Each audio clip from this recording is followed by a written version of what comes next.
اللہ اللہ اللہ اللہ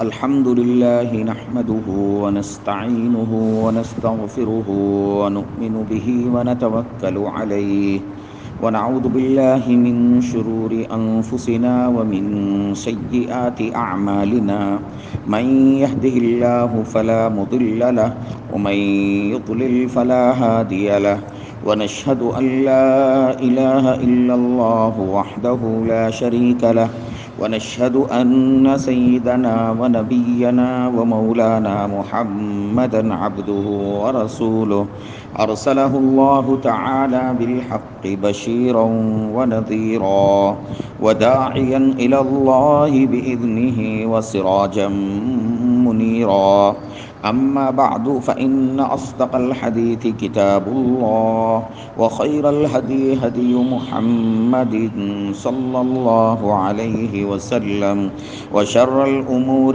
محدثاتها وكل محدثة بدعة وكل بدعة ضلالة وكل ضلالة في النار فأعوذ بالله من الشيطان الرجيم بسم الله الرحمن الرحيم والفجر وليال عشر وقال رسول الله صلى الله عليه وسلم ما من أيام العمل الصالح فيه أحب إلى الله من هذه الأيام يعني العشر أو كما قال رسول الله صلى الله عليه وسلم سبحان ربك رب العزة عما يصفون وسلام على المرسلين والحمد لله رب العالمين اللهم صل على سيدنا محمد وعلى آل سيدنا محمد وبارك وسلم اللهم صل على سيدنا محمد وعلى آل سيدنا محمد وبارك وسلم اللهم صل على سيدنا محمد وعلى آل سيدنا محمد وبارك وسلم. بزرگان محترم، معزز سامعین،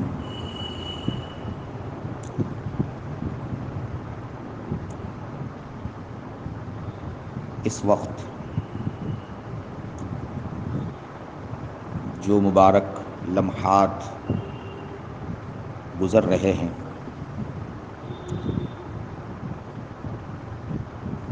وہ ایسے لمحات ہیں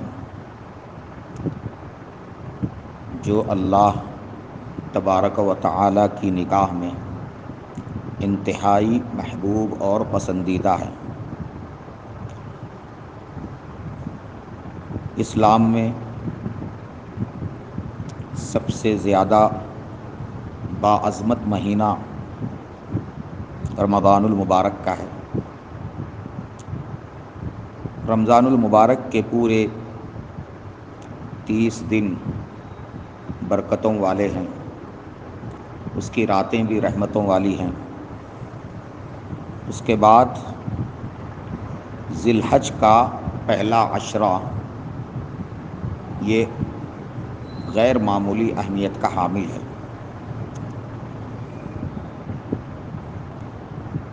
متبرک راتوں اور متبرک اور مقدس ایام کی اہمیت اور قدر و قیمت کا تقاضا ہے کہ ہم ان ایام کو غنیمت جانیں. جن لوگوں کی نگاہوں میں ان ایام کی قدر و قیمت نہیں ہے تو انہیں وہ لوگ ان 10 دنوں کو بھی ویسے ہی گزار دیتے ہیں جیسے عام دنوں کو گزارا جاتا ہے. یہ 10 دن اس طرح گزارنے کے نہیں ہیں، غفلت میں گزارنے کے یہ دن نہیں ہیں، بلکہ ان دنوں کے اندر اعمال، عبادات اور کار خیر میں زیادہ سے زیادہ حصہ لینا ضروری ہے۔ معزز سامعین،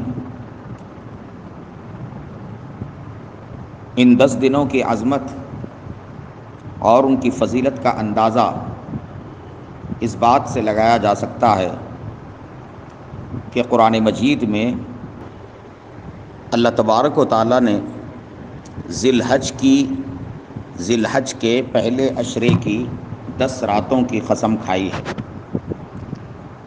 ارشاد ربانی ہے والفجر ولیال عشر، قسم ہے فجر کے وقت کی اور قسم ہے 10 راتوں کی۔ اس آیت شریفہ میں جن 10 راتوں کی قسم کھائی گئی ہے وہ 10 راتیں ذی الحج کے پہلے عشرے کی 10 راتیں ہیں۔ اللہ تبارک و تعالیٰ کسی چیز کی اہمیت کو اجاگر کرنا چاہتے ہیں تو اس کی قسم کھاتے ہیں تاکہ لوگوں کی نگاہ میں اس کی اہمیت واضح ہو جائے۔ اللہ تبارک و تعالیٰ نے ذی الحج کے پہلے عشرے کی 10 راتوں کی قسم کھائی ہے۔ احادیث شریفہ میں بھی ذی الحج کے پہلے عشرے کی غیر معمولی اہمیت اور فضیلت بیان کی گئی ہے۔ ایک حدیث میں نبی پاک صلی اللہ علیہ وآلہ وسلم نے فرمایا کہ کوئی دن ایسے نہیں ہیں کہ جن میں نیک عمل کرنا اللہ تبارک و تعالیٰ کو محبوب ہو جتنا کہ یہ 10 دنوں میں نیک عمل کرنا اللہ کے نزدیک محبوب ہے۔ صحابہ کرام رضی اللہ عنہم اجمعین نے دریافت کیا کہ یا رسول اللہ صلی اللہ علیہ وسلم، کیا جہاد فی سبیل اللہ سے بھی ان 10 دنوں کی عبادت افضل ہے؟ نبی کریم صلی اللہ علیہ وآلہ وسلم نے فرمایا، ہاں، جہاد فی سبیل اللہ سے بھی ان 10 دنوں میں نیک عمل کرنا افضل ہے، الا یہ کہ کوئی بندہ ایسا ہو جو اپنا مال اور اپنی جان لے کر اللہ کے راستے میں جہاد کرے اور ان میں سے کسی چیز کو بھی لے کر واپس نہ آئے۔ معزز سامعین، اندازہ لگائیے کہ ان 10 ایام میں نیک عمل کرنے کی اللہ تبارک و تعالیٰ کے یہاں کتنی اہمیت اور فضیلت ہے۔ اس لیے ان ایام کو غفلت میں گزارنے سے بچنا چاہیے اور ان ایام کے اندر چند اعمال کا ہمیں اہتمام کرنا ہے۔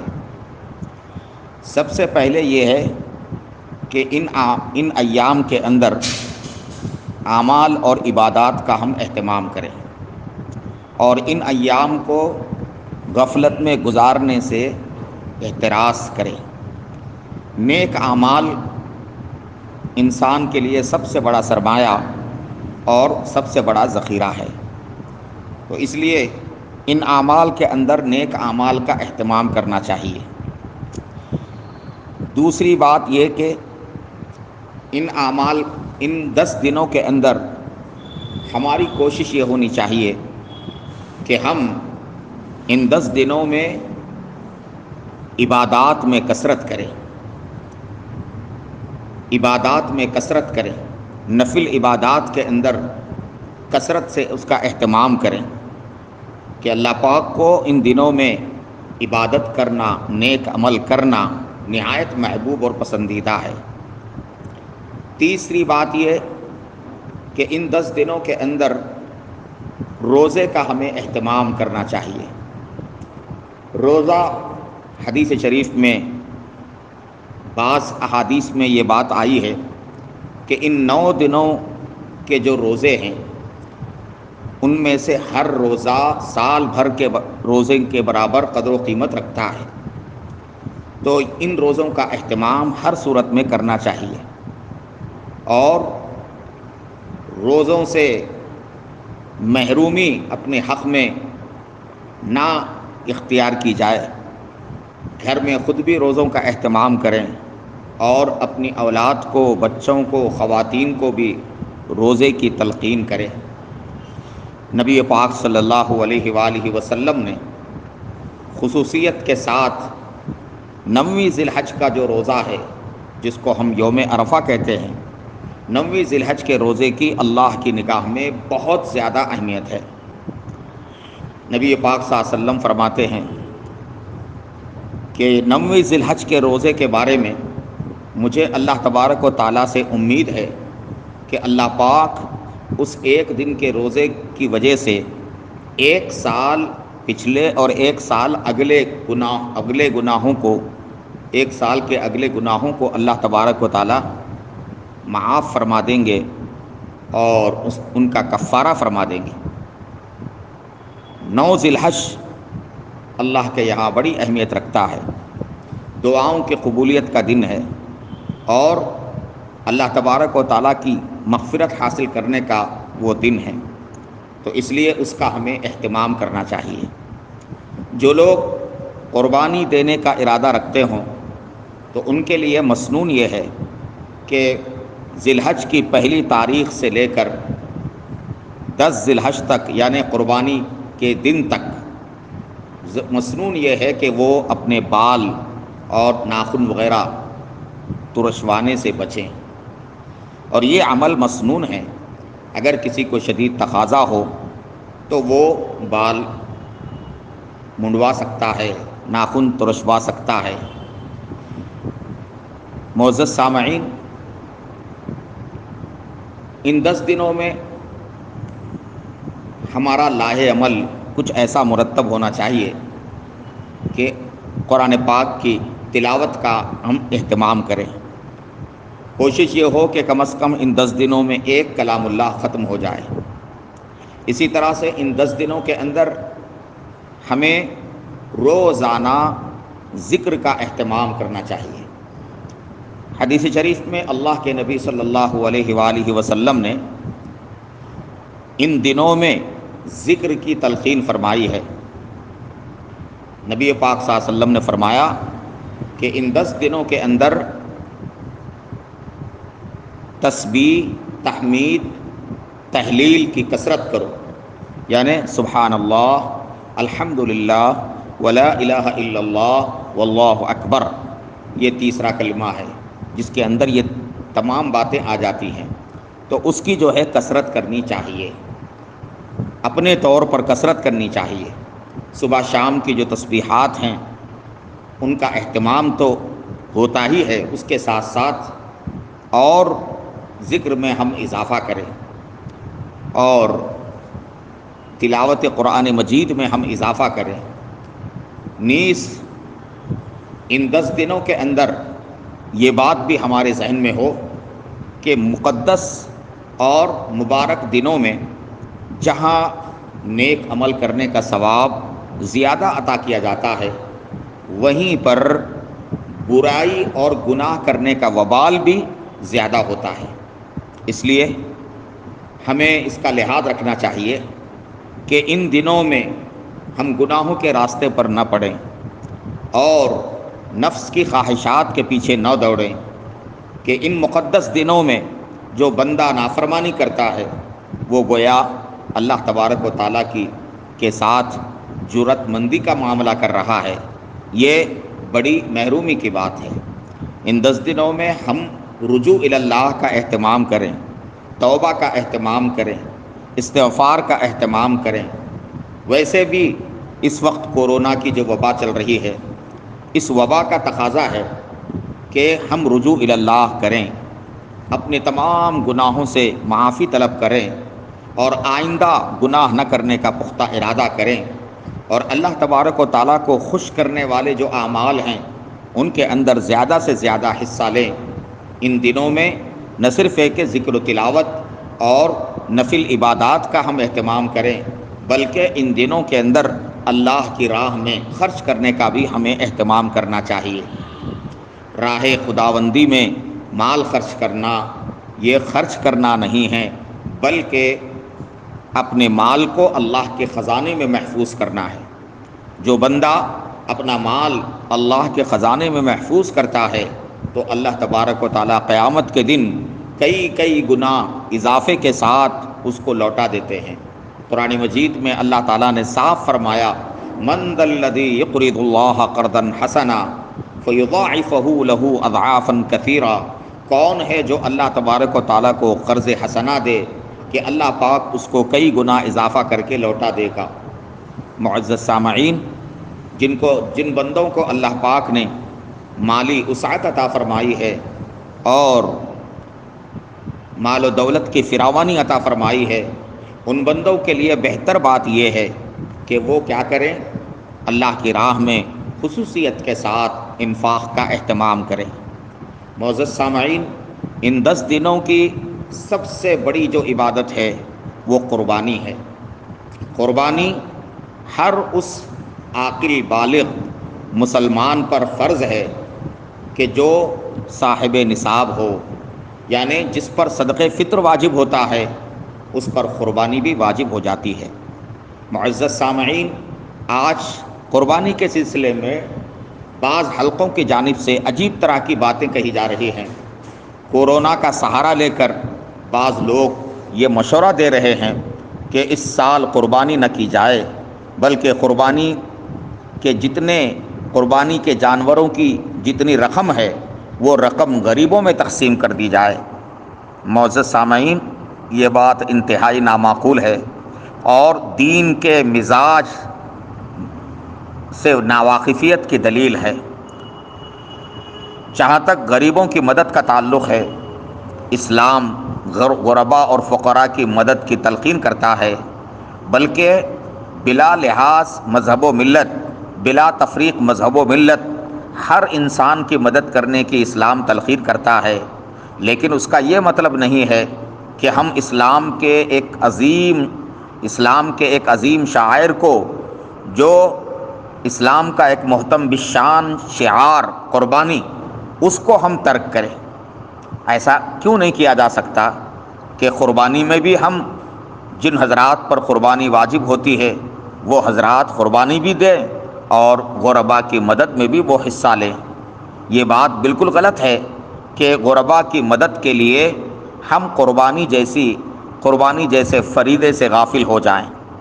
معزز سامعین، آج کے معاشرے میں ہمیں بہت سے ایسے لوگ ملتے ہیں جو قربانی کے بارے میں طرح طرح کے اعتراضات کرتے ہیں۔ یہ اعتراضات روز اول سے ہوتے رہے ہیں۔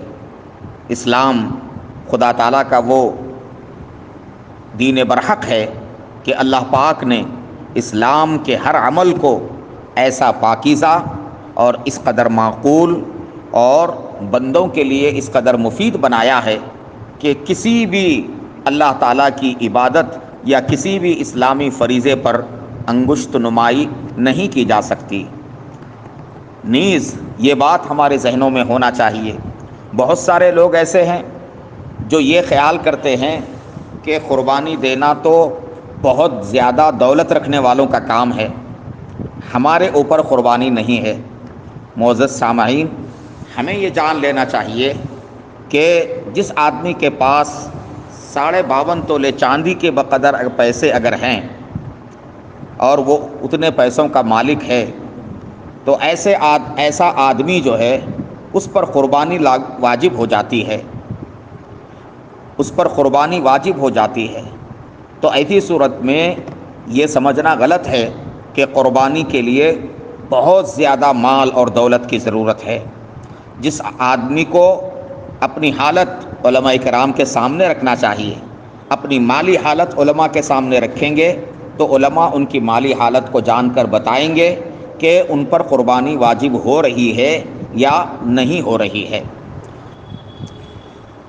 بعض حضرات کی جانب سے یہ بات بڑے زور و شور سے کہی جاتی ہے کہ قربانی گھر کا ایک فرد اور گھر کا سربراہ اگر قربانی ادا کر دے تو سب کی طرف سے قربانی ادا ہو جائے گی۔ یہ بات درست نہیں ہے۔ قربانی اگر گھر میں کئی افراد صاحب نصاب ہوں تو سب کی طرف سے قربانی ادا کرنی ہوگی۔ مثلا گھر کے اندر باپ بھی صاحب نصاب ہے اور بالغ بیٹے بھی صاحب نصاب ہیں اور بیوی بھی صاحب نصاب ہے، تو جتنے لوگ صاحب نصاب ہیں ان کی طرف سے قربانی دینا ضروری ہے۔ معزز سامعین، قربانی دیتے ہوئے قربانی کی روح کو پیش نظر رکھنا چاہیے۔ اکثر لوگ قربانی کے پیغام کو نہیں سمجھ پاتے۔ قربانی کا پیغام اللہ کے لیے اپنی محبوب چیز کا قربان کرنا ہے۔ ایک بندہ قربانی کے ذریعے جانور کے گلے پر چھری پھیر کر اس بات کا اقرار کرتا ہے کہ کل کو اگر نفسانی خواہشات کو قربان کرنے کی نوبت آ جائے تو میں دریغ نہیں کروں گا۔ قربانی کا عمل دراصل اللہ تبارک و تعالیٰ کے لیے اطاعت و فرما برداری اور جذبہ فداکاری کا اظہار ہے۔ قربانی کے ذریعے بندہ اللہ تبارک و تعالیٰ کی محبت سے سرشار ہوتا ہے۔ قربانی بندے کو اللہ تبارک و تعالیٰ سے قریب کرتی ہے۔ قربانی میں اخلاص نہایت ضروری ہے۔ بہت سارے لوگ قربانی میں دکھاوا کرتے ہیں اور لوگوں میں تشہیر کرتے ہیں کہ بھائی میں نے جو ہے یعنی 1 لاکھ کا جانور میں نے خریدا، اور پھر اس جانور کی تصویریں سوشل میڈیا پر اس کو وائرل کرتے ہیں اور گویا لوگوں میں جو ہے نا اس کا خوب جو ہے چرچا کیا جاتا ہے۔ یہ بات بالکل غلط ہے۔ یہ اس سے جو ہے آدمی کا اخلاص متاثر ہوتا ہے۔ جس رب کے حکم کو ہمیں ملحوظ رکھنا ہے اور جس رب کی خوشنودی ہمیں حاصل کرنا ہے، بس وہ رب ہمارے دلوں سے اچھی طرح واقف ہے۔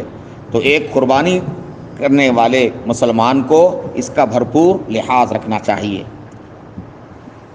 اسی طرح سے معزز سامعین،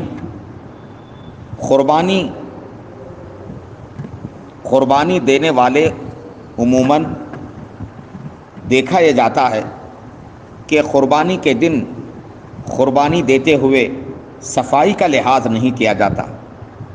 صفائی کا لحاظ کرنا ضروری ہے۔ اسلام طہارت و صفائی کا مذہب ہے اور گندگی کو پسند نہیں کرتا ہے۔ ہماری قربانی دوسروں کے لیے زحمت کا ذریعہ نہ بنے۔ ہم جو ہے قربانی کے جانور کی غلاظتیں وہاں ڈالیں جہاں ڈالنے کے لیے کہا گیا ہے، بلکہ بہتر شکل یہ ہے کہ کسی جو ہے پلاسٹک کے اندر اس کو محفوظ کیا جائے اور پھر اس کو شہر سے دور جو ہے پھینک کر آنے کا اہتمام کیا جائے۔ ہماری قربانی سے دوسروں کو تکلیف نہیں پہنچنا چاہیے۔ اور قربانی کا جو چرم ہے، چرم کے بارے میں بھی بہت سے لوگ بے احتیاطی کرتے ہیں۔ قربانی کے چرم کو ان کے مستحق لوگوں تک پہنچانا، مدارس تک اور جو ہے نا مستحقین تک پہنچانا، یہ قربانی دینے والوں کی ذمہ داری ہے۔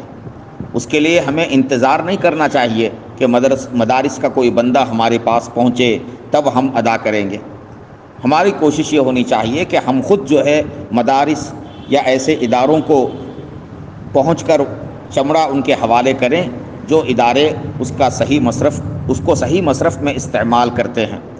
معزز سامعین، اللہ تبارک و تعالی ہم سب کو اس عشرے کی قدر و قیمت جاننے کی توفیق عطا فرمائے اور اسے صحیح طور پر استعمال کرنے کی اللہ تعالی ہمیں توفیق عطا فرمائے، اور امت مسلمہ کی اللہ تعالی ہر طرح سے حفاظت فرمائے۔